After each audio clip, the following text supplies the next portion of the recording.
खालिद साहब मैं आपके पास ये आऊंगी, वादा खिलाफी को इस्लाम में किस दर्जे का गुनाह कहा गया है, अगर आप इसमें रोशनी डालें। जी, वादा खिलाफी करना ये गुनाह कबीरा के जुमरे में आता है,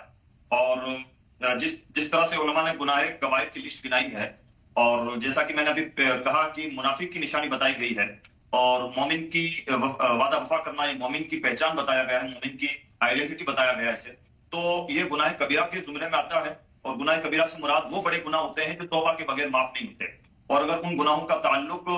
किसी बंदे के हक से हो तो उस वक्त उस बंदे से भी माफी तलाफी की जरूरत पेश आती है। लिहाजा मतलब ये हुआ कि अगर सपोज कीजिए कि आपने कोई वादा किया था और आपने वादा पूरा नहीं किया, तो उसकी वजह से अगर किसी की हक तलफी हुई है तो आपकी जिम्मेदारी बनती है कि उस शख्स से भी माफी मांगे और अल्लाह रब्बुल इज्जत की बारगाह में भी तौबा करें, ताकि आखिरत में उसके मुआसदे से बच जाए, और दुनिया में जो कुछ हुआ वो हुआ, लेकिन कम से कम आखिरत तो बर्बाद ना हो। इसलिए हम सबको चाहिए कि इस सिलसिले में बहुत ज्यादा हसास हों और अपनी जबान की वैल्यू भी पहचानें और इस्लाम का मिजाज भी पहचानें और अल्लाह की मखलूक की जरूरतों को भी मलहूज रखें, और कोई भी ऐसा वादा ना करें जो हम पूरा ना कर सकते हो। हमें कौन कहता है हम उतना ही वादा करें जितना कर सकते हो, या मान लीजिए कि अगर हमें कुछ भी इस पर हो कि हम ये पूरा कर सकेंगे या नहीं कर सकेंगे, तो उसके लिए कॉन्फिडेंस के साथ वादा ना करें,